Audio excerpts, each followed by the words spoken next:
Hi everybody, I'm Landon from Green Tool Garage. I think we're all familiar with the USB lithium cutter, right? We use it to open up boxes. Well, I've had this for quite a while. I got this brand new when it was first released, and I very rarely ever used it because I always had a problem with cardboard, anything really, binding right here. Now, when I made a post about this a few months ago, everybody said, you know what, your blade's dull, buy a brand new blade, and it'll fix my problem.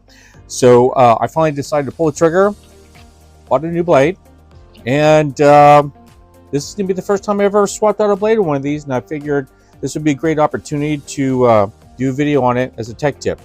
One reason being, with most tools that have a rotating point inside of it, like a circular saw or a rotary tool, there's usually always a button that you can press that locks the spindle from turning.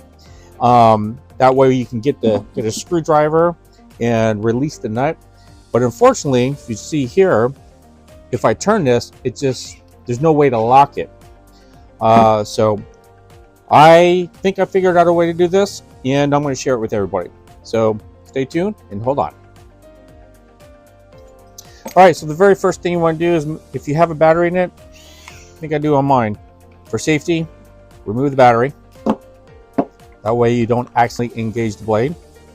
Now I'm going to take just whatever I have around, and I have an Allen wrench here. I'm going to use one of the smaller ones so it fits in these holes. Notice the blade has all these holes on the side of it.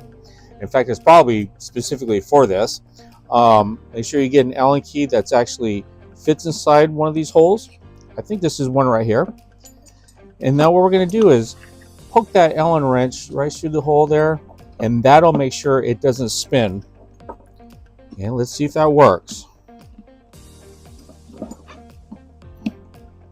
And there it goes. All right. Unscrew that lock nut. Here's the blade. And it actually feels pretty darn sharp. But it's really thick too. It's a nice solid blade. I thought this blade would actually be really thin, like just a regular razor blade, but no, it's actually pretty thick. Solid piece of metal. In fact, I'm going to see if I can sharpen this on my own. Anyhow, it is replaceable. Here's the replacement blade. It's available at Home Depot. The part number is A33101. You can type that part number into homedepot.com and you should be able to find it if you want to replace it.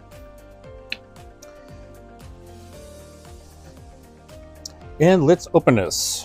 I'm going to open it with my RYOBI blade. Careful.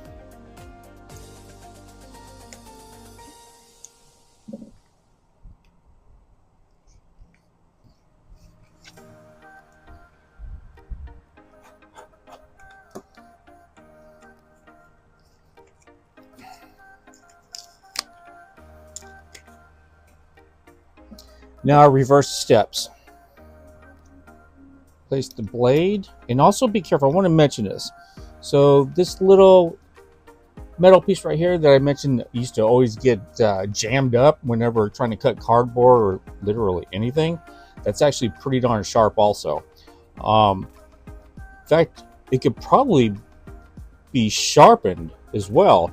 But let's just replace the blade for now.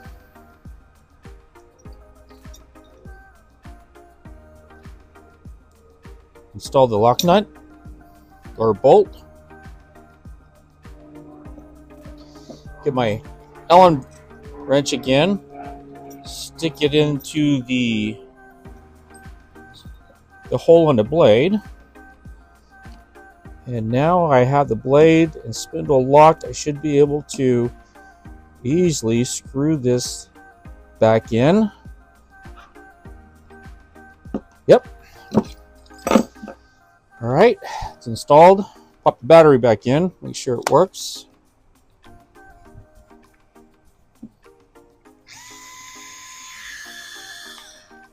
And it works.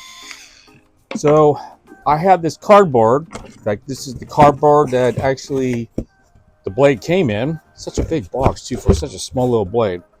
And let's give this a try here.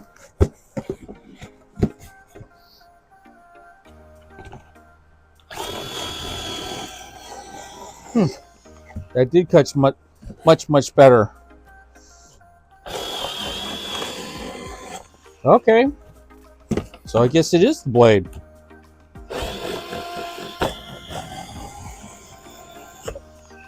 How about if I do a corner?